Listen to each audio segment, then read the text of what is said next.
Hello and welcome to Between Two COOs, where phenomenal chief operating officers come to share their knowledge, advice, and at the very end, a crazy story. I'm your host, Michael Koenig, and I'm excited to welcome our guest, Cameron Herold, a business growth guru that's helped hundreds of companies hit exponential growth. Cameron is the founder of the COO Alliance, which is the world's leading network for chief operating officers, of which I'm a member, and he's also the host of the podcast Second in Command, the chief behind the chief, of which I'm a rabid listener. Prior to his consulting, Cameron was the chief operating officer at 1-800-GOT-JUNK and helped them grow from $2 million in annual revenue to over $100 million in 6 years. Cameron and his team took on 17,000 competitors, 17,000, and they came to dominate the market. So the next time someone tells you that you're in a crowded industry, just remind them that someone has to win. Welcome, Cameron. Thanks for being here. I'm very excited to have you on. Hey, Michael. Thanks for having me. Appreciate it. So let's review some GOT-JUNK metrics from your time there. 6 years in a row of 100% growth from 2 million to 100 million in revenue. Franchisees in 330 cities across 4 countries with 30 operating P&Ls, 5,200 unique press stories, the number 2 employer in Canada, and a stint on Oprah.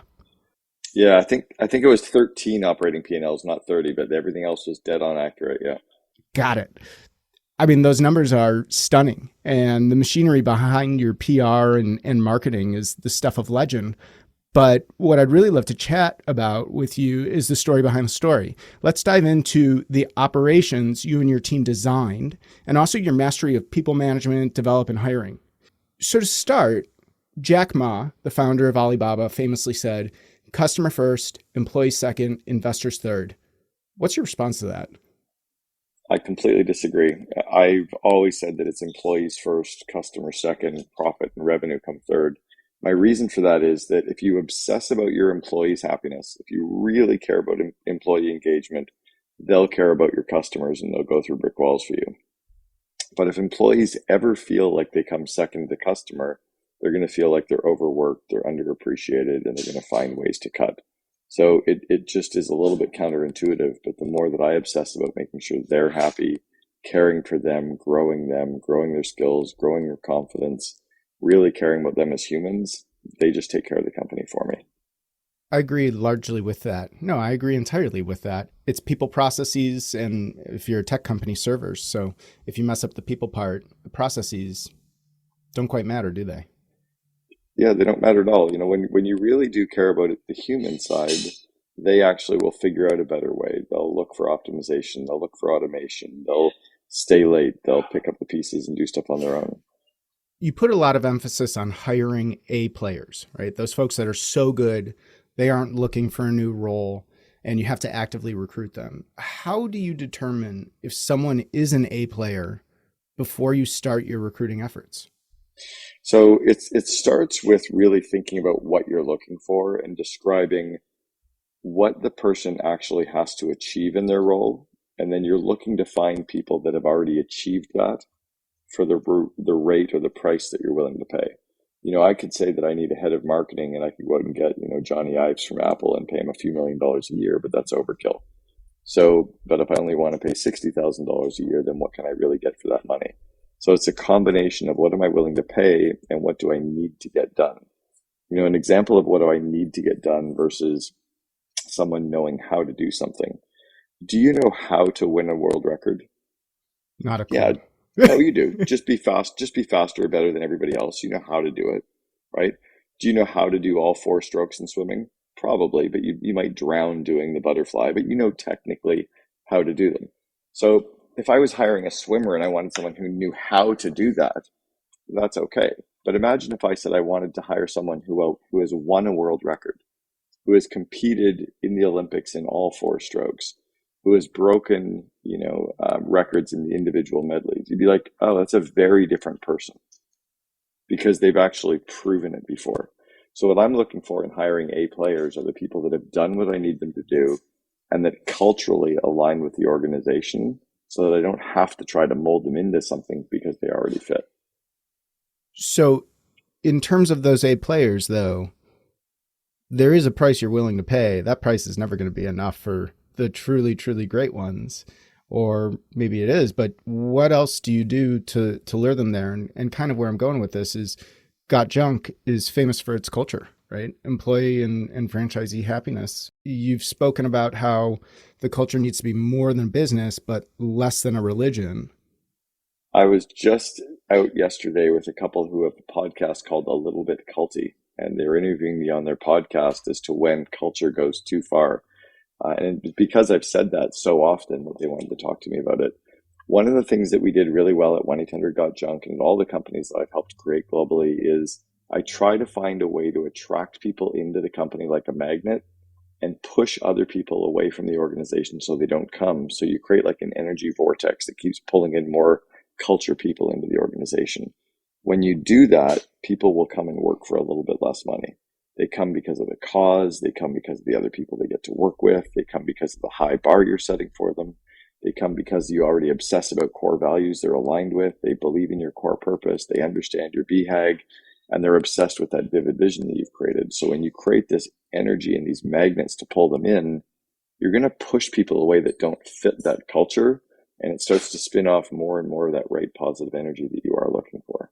So if you're pushing people away that don't quite fit, how do you avoid the risk of creating a homogenous culture? Yeah, we're not looking for the same kind of person or the same DNA. So you might have, in a disc profile, some high Ds, some high Is, some high S's, and high C's, but they all believe in the core purpose. They all believe in the BHAG. They all live core values already. They just have different personality profiles. Maybe they have different Colby profiles. Maybe you've got high fact finders or high follow throughs or high quick starts or high implementers. But again, if they obsess about the core, right, as Simon Sinek would talk about the core purpose or your why and your core values, then they're not going to be homogenous at all. But they definitely believe in the core essence and the DNA.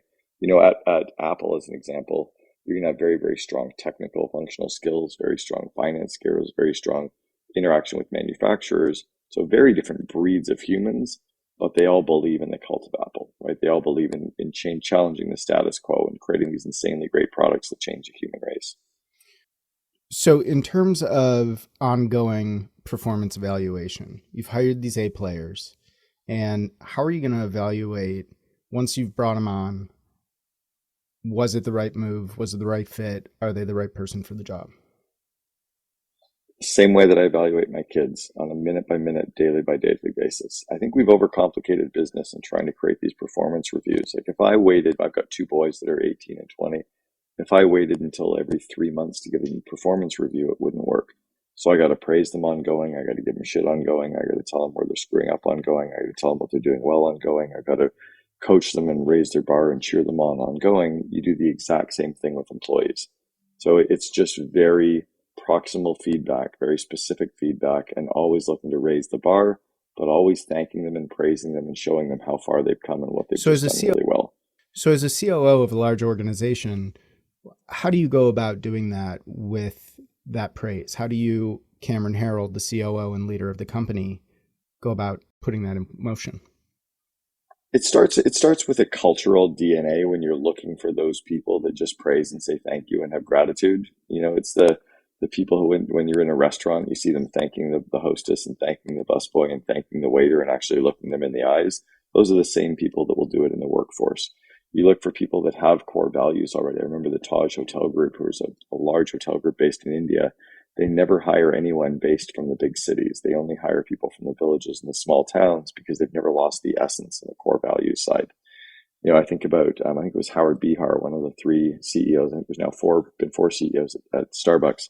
When Howard Behar was CEO, he spent 2 hours every single Friday handwriting thank you notes to employees in stores. Now, he didn't know who to write the notes to. A spreadsheet was put on his desk, and he would handwrite cards, and then they would go out in the mail to all these stores and employees. But he was spending 2 hours a week, which is 5 to 3% of his week, as the CEO of a massive organization saying thank you and praise. So it's putting the DNA in place for that. It's starting your meetings by showing gratitude. It's starting all your meetings by thanking someone for living or exhibiting a core value. It's every time you set 3 new goals, praising people for hitting 3 goals that we just accomplished. It's just a focus on that actually kind of builds a fire and a spark throughout the organization. So it's really catching them doing something right versus something classic 1 minute manager. There you go. Yeah, it's a classic 1 minute manager with Ken Blanchard and Dr. Paul Hersey, who wrote Situational Leadership. right? They're the classic core of management coaching and DNA. I even talk about that in my Invest in Your Leaders course. Like I have a coaching module, I have a one-on-one coaching module, and I have a situational leadership module, and it's all based on the Ken Blanchard and Paul Hersey models. Fantastic. So let's dive into operations. When you joined Got Junk, there weren't any processes. How'd you go about tackling that? How'd you prioritize and continue to do so throughout your time there?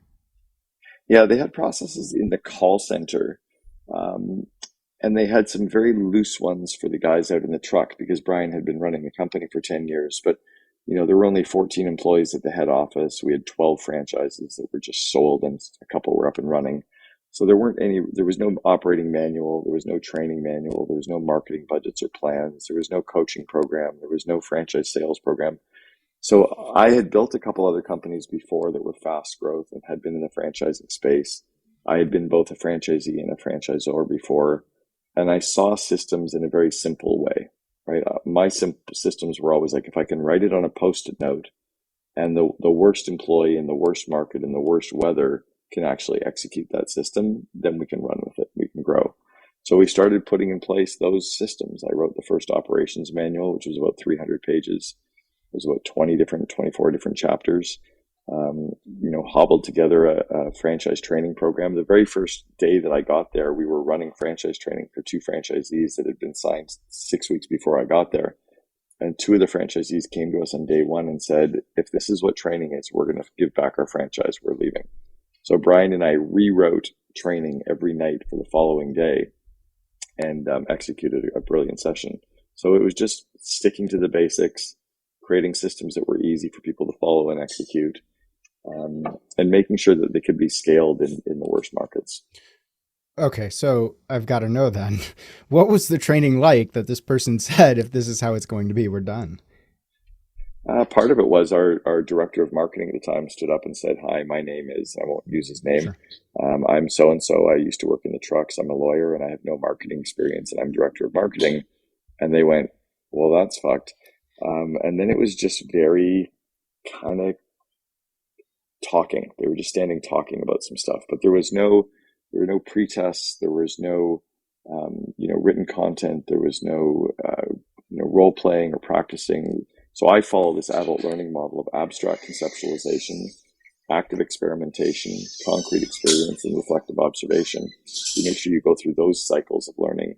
And then I also make sure that we include some visual, some auditory, and some kinesthetic learning. So they're doing some stuff, they're listening to some stuff, they're watching some stuff. There was really none of that built out.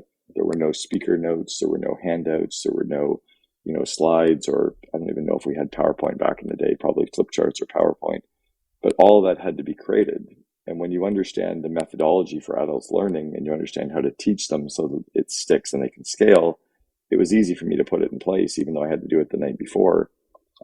They just didn't have the competency, which is okay. That's why I came in, right? Was to help them put all that in place. A 300-page manual. Were people reading that? Yeah, all of them. We actually gave them we gave every employee and every franchisee had an open book test and the open book test was a 90-minute test where they had to go through all of these questions and then find the answers in the manual.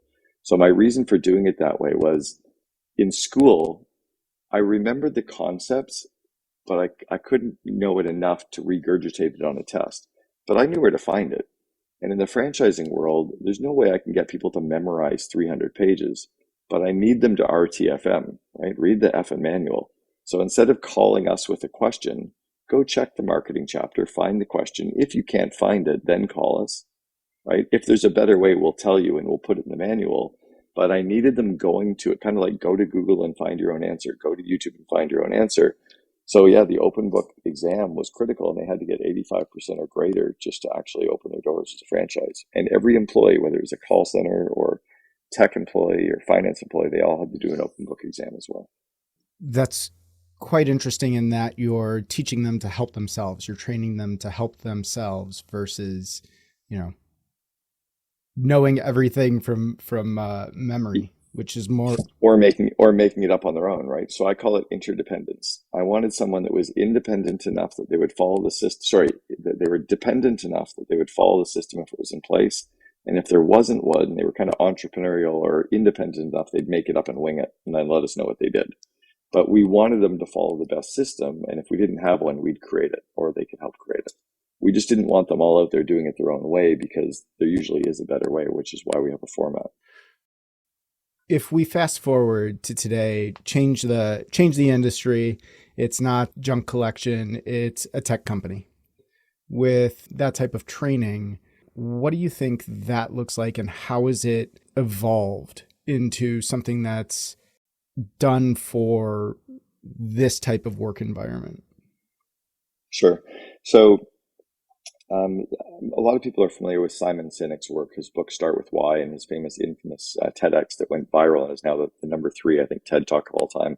Simon was on our board of advisors 5 years before he wrote that book, right? He was on our board. He spoke at our conferences. He stayed at my house. We were great friends. He slept at my house, I think, for a week. So when Simon came up with these golden circles, they were originally a cone shape, and it was why, how, what. And so we make sure that everybody, whether it's a tech company or an offline business, whatever, is really deeply integrated with the why of the company, right? So your core purpose, your VHAG, your core values, your vivid vision, the history of the company, the crazy shit that got you there. They need to know all of the DNA that made us who we are. And that's kind of your why. The what is what most companies train on, right? It's how to do the job, how to use the software, how to work with the customers. It's what we do day to day, how we go out and haul junk and put it in a truck. That's what we do. What I train on is the how we do it. What I focus on more is the how we do it. And so, it's the why, how, what. Most people focus on the what. The middle ring is what most people miss. It's all of the stuff around coaching, delegation, time management, email management, project management, one-on-one meetings, interviewing, hiring, conflict management. It's all the core executive functioning skills that most leaders in all companies are deficient in. You think about any tech company out there, if you've got managers, all those managers are doing job interviews. Have they really been trained on how to do interviews? Nope. Do they know how to do reference checks? Nope. Do they know how to actually grill a candidate or sell a candidate using a reverse sell or use open questions, closed questions, pregnant pause? Nope. And yet they're doing interviews every day, and then they go, it's hard to find good people. No, you're just shitty at interviewing, right? It's kind of like saying meetings suck. No, you suck at running meetings. So what I try to do is in all industries is train managers and leaders on all of those skills. So if they're good at situational leadership, they're good at coaching, they're good at delegation, they're good at running one-on-one meetings. If we've invested in their skills, they can grow the people. That's how you grow the company. And that crosses every single industry. So one of our previous guests, Nathaniel Manning, he's the COO of Kettle.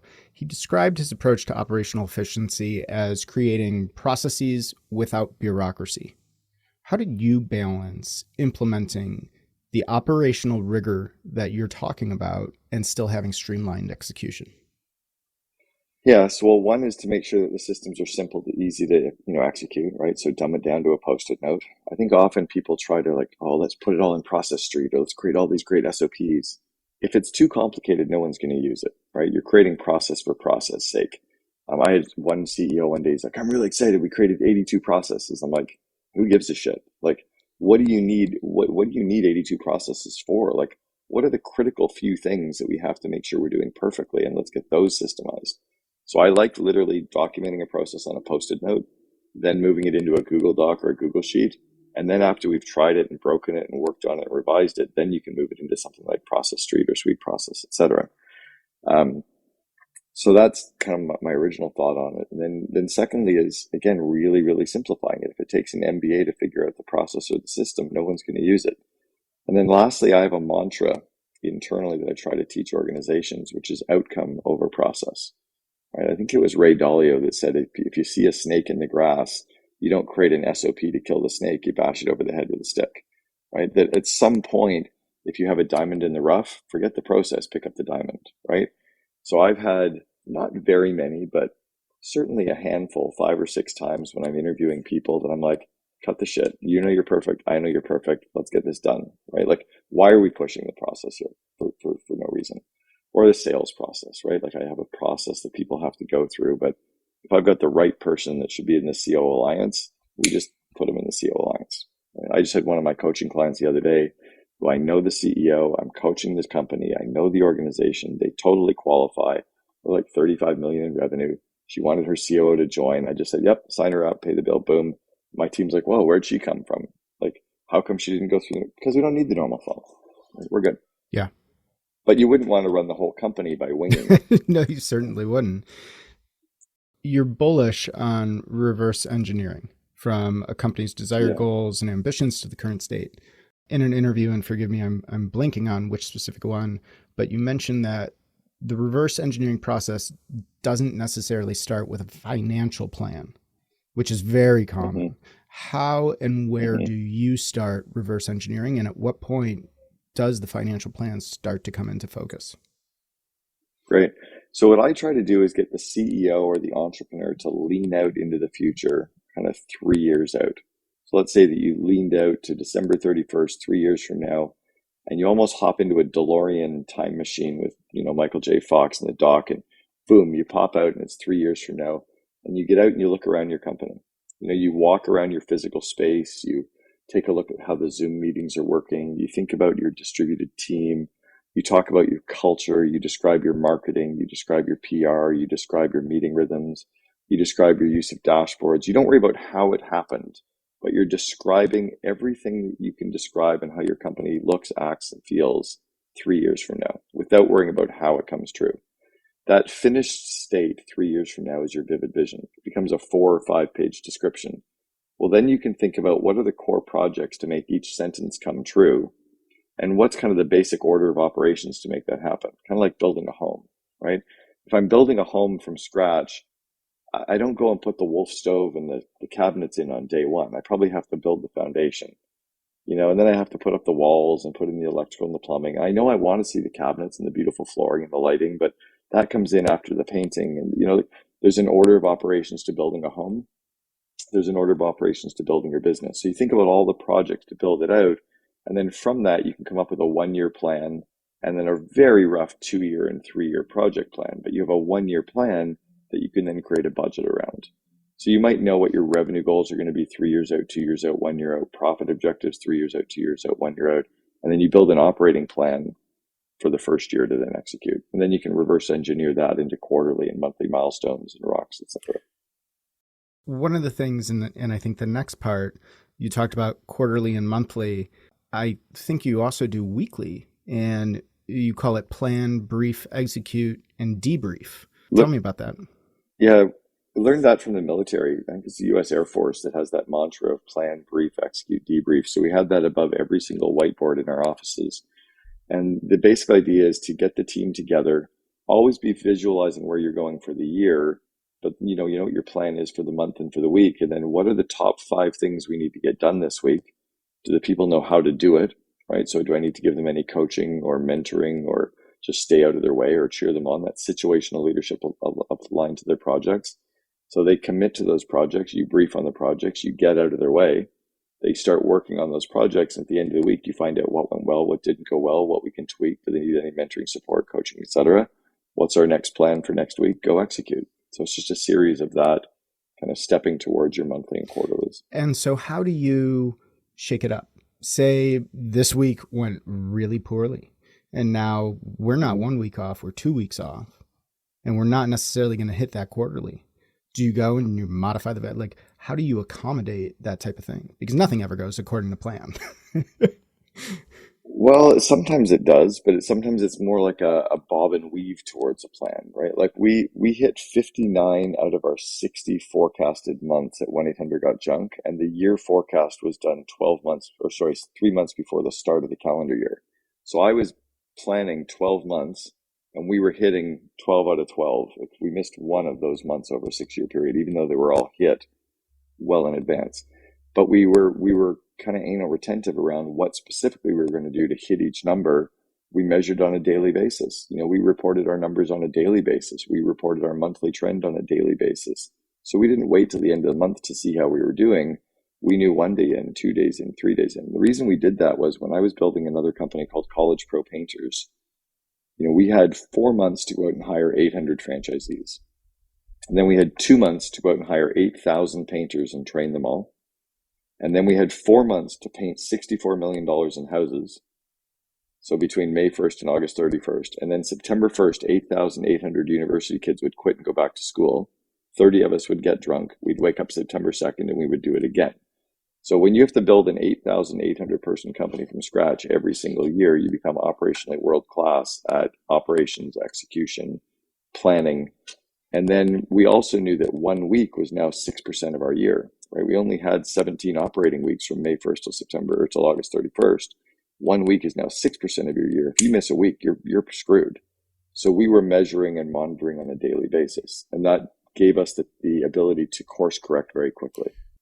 And so if it's not seasonal, right, how does that change, right? You have a very firm timeline here. If you don't hit it, then things start to get in trouble. But say that isn't there. Yeah, well, I try to bring that same urgency and focus into businesses that have the luxury of the excuse of, we don't have seasonality. Okay, it doesn't mean we're going to get lazy, right? We got an extra week. No, we don't. Look, we only have 3 inputs into our business. We have people, we have time, and we have money. And our job is to get the highest return on those 3 inputs, right? The highest return on those 3 investments. So I don't like it when companies get sloppy and lazy because we've got time. So I'm always having more of this implied urgency, right? As an example, I never say that something's going to be done by Monday. It has to be done by Friday. I never say that it'll be done by January 1st. It'll be done by December 31st. There's it's psychological, but it's always just a little bit more urgency. I don't ask someone when they're going to get something done by. I ask them to think about how long it's going to take, how little time they could do to actually get a pretty good result, not perfect result, because we don't need perfect. And then I try them to see in their calendar when they're going to do the work. So don't tell me when it's going to get completed. Tell me how little time it'll take and when you're doing it. That moves everything forward. When I delegate things to people, I don't say it'll only take you 2 hours. I say I only want you to spend an hour, and I only want you to spend $300. So we give them a financial constraint and a time constraint. Otherwise, Parkinson's law takes over, and work expands to fill the space that we give it. It's interesting. In a Fortune magazine article, you were given the nickname the CEO Whisperer. How do you decide when to whisper, when to yell, and when to be silent? That was Forbes magazine. I've been written up in Fortune twice, so you're excused. But that was the physical print edition of Forbes magazine. It was the publisher of Forbes magazine, Rich Karlgaard, wrote an article about me and the vivid vision concept. So the question was, how do you know when to whisper, when to scream, and when to what? Be silent. The leader should always speak last, right? So when you're in a meeting, when you're in a room, the leader's job is to grow their employees' skills and grow their confidence. And if the leader's always talking, they're hurting their confidence, or they're not giving them a chance to share their ideas. So the leader needs to speak last and pull the ideas out of the group and say, amazing, that's great. And notice, wow, they're smart, right? Next one is the leader's job is to kind of use the whole 2 ears and 1 mouth, right? God gave us to use them in the same ratio we were given. So it's to ask questions, to listen, to truly look at the nonverbal cues, to truly care and understand, and also to ask kind of leadership questions, right? What's the underlying system that's broken or missing that we can improve on? So you create kind of a no blame environment, which opens the doors for you. The leader's job is to praise, right? I've always said the CEO is to be the chief energizing officer. Right? It's to really infuse the organization with positive energy that drives it forward. When is their job to scream, or maybe in private, never in a public, because you can destroy the energy and destroys trust. And I think you always also have to remember that people are human, and there's always something else going on in their lives that might be affecting them too, and to try to humanize that. I think it's okay to be firm, be firm but fair, but the whole public praise, private criticism. Right? What about in the context, and maybe you can expand on this, of the COO and the CEO relationship? So let's remove everyone else from this picture. I was just thinking about that before you even asked it. I'm working on my 6th book right now, and it is about the CEO-COO relationship. So I've just put together the overall view and table of contents for it. And I've got my first meeting with my team on it next week. So the CEO's job is to make the COO look good internally. The COO's job is to make the CEO look good internally. It's a true yin and yang. So behind the scenes, you can argue, you can debate, you can fight, but in front of the team, you have to be a force that is kind of together. The CEO's job is to remove obstacles for the COO, to make sure the COO is only working on their areas of unique ability, and vice versa. The COO's job is to take all the stuff off the CEO that they suck at or don't like doing. I think the CEOs often are so focusing on their own skills, they miss the opportunity to grow the skills of their second in command and to grow their team. It's why I started the COO Alliance. It's why I started the Invest in Your Leaders course, is if we grow our people, they'll grow our business. So the CEO is always there to make sure they're growing the COO's skills, to growing the COO's confidence, to finding mentors for them, to help remove obstacles, to be there as a resource, and also to make sure that the COO is clear on the vision and culture that we're driving towards, and then get out of their way so the COO can do it. The CEO has to know what has to happen. The COO needs to know how to do it. You've created Invest in Your Leaders. Tell us about it. Yeah. So I've always believed that the more I grow my people, the more they'll grow the company.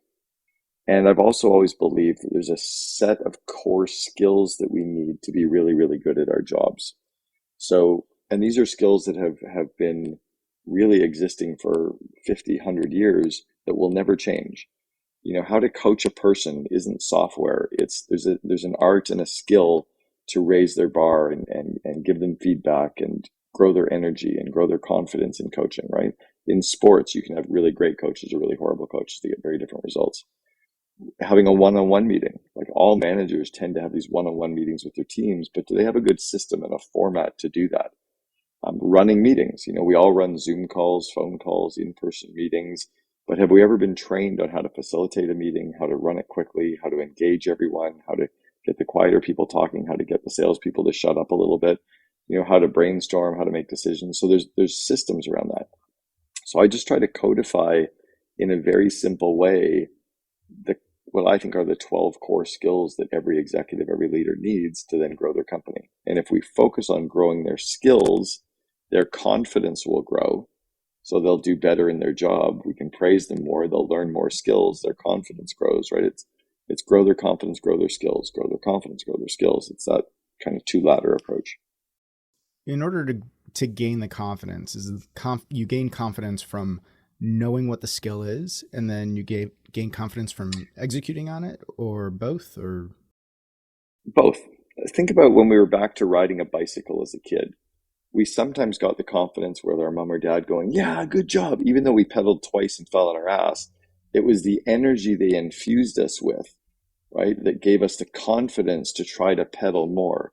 And then pedaling more, we felt some skills, so we got some confidence, and then they cheered us on. So we pedaled more, and then we were pedaling a lot, and we got some skills, and they didn't have to cheer us on.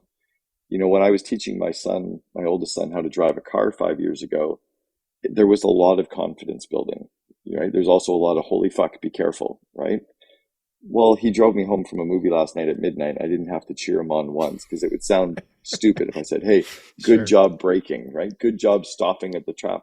So as you grow the person's skill set, you pull back a little bit from the praise because they don't need it anymore. But yeah, they feed off of each other. Again, the leader's job is to grow people, and it's to grow their skills and confidence, and both of those feed Cameron, the other. I want you to run an experiment. And the next time you're in the car with your son, just start complimenting him on, oh, great brake. Way to use your right turn signal. Right. Yeah. Good job pouring the orange juice. That was amazing. I love the way that you put the glass on the counter safely. You're like, what the fuck has happened to you? That's too good. Do it. I'm gonna do it. I'm gonna do it with my entire family. They're gonna be. I love the way you're walking. Great job walking, right? Because when our kid was like 12 months, you walked. Yeah, but that's all leadership is, though, right?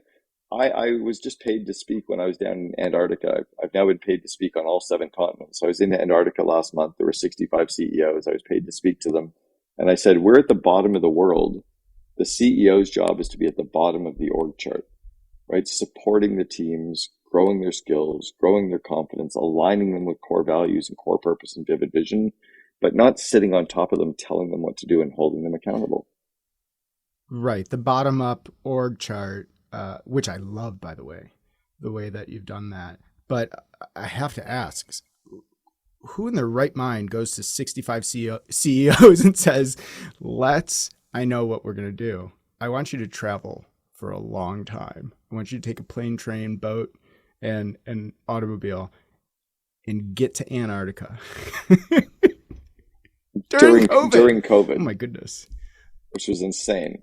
I just posted a video from our trip this morning on my Facebook, and I just said that Sophia and Yannick are probably two of the only leaders capable and crazy enough to do this during COVID. So it was Yannick Silver, who was one of my very first coaching clients from 14 years ago, and Sophia Amansky, who is his second in command. And they pulled together these 65, I think it was 63 CEOs from around the world. Jacques Cousteau's grandson was with us with his wife. My fiance was with us. We had a DJ that was spectacular. We had a silent disco on the shores of Antarctica. They said it was the first silent disco and disco they've ever seen in Antarctica. And we've got videos and photos to prove it. I was hoping to see some penguins. The second day we were there, we saw somewhere, they said, within eyesight, within 300 and 400,000 penguins, which creates a river of shit that you have to walk through, and it's disgusting smell. And the seals, 3 different types of seals, 5 types of penguins, and icebergs the size of buildings that were everywhere. Unbelievable. Yeah. So cool. And I wonder how many other firsts you could have checked off there. We talk a lot about those silly questions that we had at the beginning, but we were probably the only crew to have penguin onesies. There were 65 of us walking around in penguin onesies. Oh, it's fantastic. I love that. Yeah. Well, we were talking about the CEO-COO relationship, and it's so key, right? When the powers combine, what is it? When our powers combine in Captain Planet, right? How can COOs vet a fit during the hiring process?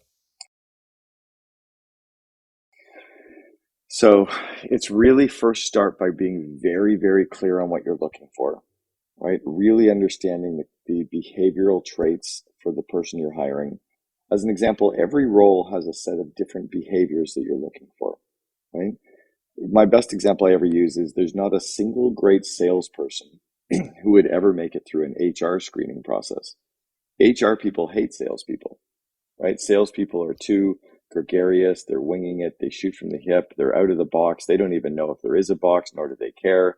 They certainly don't dot their I's and cross their T's. HR people are all policies and procedures, and right, and they're more analytical and amiable. So HR people often turn away the best salespeople because they don't fit. Well, we're not trying to hire more of you. We're trying to hire a different. So it's being clear on what you're looking for. It's being clear on what the skills are. It's asking very, very tough questions.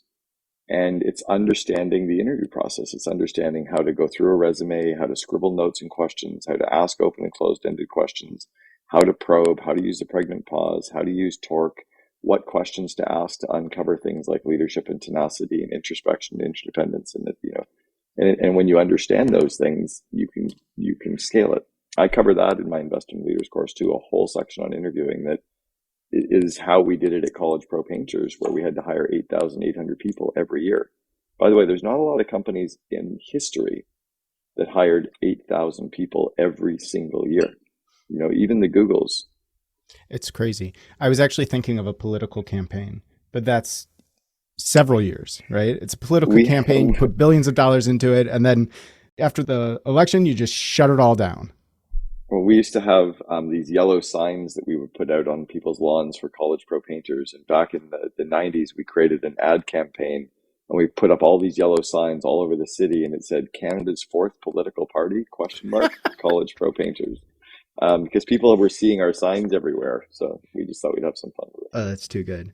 Okay, time for my last and favorite question. We've all had those moments where you have a new problem and you've thought, well, never thought I'd see that. Antarctica aside, do you have one that comes to mind that you can share with us? We almost bankrupted 1-800-GOT-JUNK. We were a $100 million business, and we were out of cash, even though we'd been very profitable. We spent $5 million on a renovation, an office move, a glass stairwell, bonuses, taxes, paid cash for everything. Went to the bank to borrow some money. They're like, you don't have any cash? Like, I know, we just spent all our money on this. We were really proud of it because we'd never needed a credit line. And we had to borrow $420,000 from Brian's mom just to meet payroll. And it's business, the stuff of like what they don't teach you in Harvard Business School, man, this stuff is not taught. There's a lot that isn't taught. Definitely not. Especially the stress, how you deal with the stress, how you handle that, because it's all, if you're running a marathon and you get stressed out on mile 1, forget it. You're not going to make it to the finish line. Yeah. There's just too many variables. And I think that's one of the reasons why CEOs and COOs have to be a strong force together, is they have to believe in the vision. They have to be driving towards a plan. They have to bob and weave when it comes to it. There has to be so much trust in each other that when shit goes sideways, good or bad, you can just bob and weave with it. Right. So it's also not just relying on yourself, but on the others around you and the team you've built so much. Oh, yeah. All the time. Yeah. For sure. Yeah. Well, Cameron, this was amazing. Love this conversation. Thanks so much for joining me. Where can people go to keep up with you, learn about your leadership course, and just all of the myriad things that you are doing constantly? Yeah, take a look at the Second in Command podcast is something they should all take a look at, where we interview COOs from all over the world. We've got about 205 episodes right now. Definitely take a look at investinyourleaders.com. All that course content is there and great for all managers and leaders. The COO Alliance, they should check that if they're a COO of a company doing at least 5 million or greater. And then all 5 of my books are available on Amazon, Audible, and iTunes. We'll drop some links to them. And for the Second in Command podcast, I don't remember what episode was, but the one that is the absolute best was obviously the one I was on. We'll link to that in the show notes. Well, there you have it. Thank you. Thanks for listening to Between Two COOs. I'm your host, Michael Koenig, and a very special thank you to Cameron Herold for joining us. Tune in next time for our next COO chat on Between Two COOs, and be sure to subscribe on Apple Podcasts, Spotify, or wherever you listen to podcasts so you never miss an episode. Just visit between2coos.com for more. And if you have a minute, please leave us a review on Apple Podcasts and tell others about the show so they can get great advice from phenomenal COOs. Thanks for listening to this week's episode of Between Two COOs. Tune in next time, and until then, so long.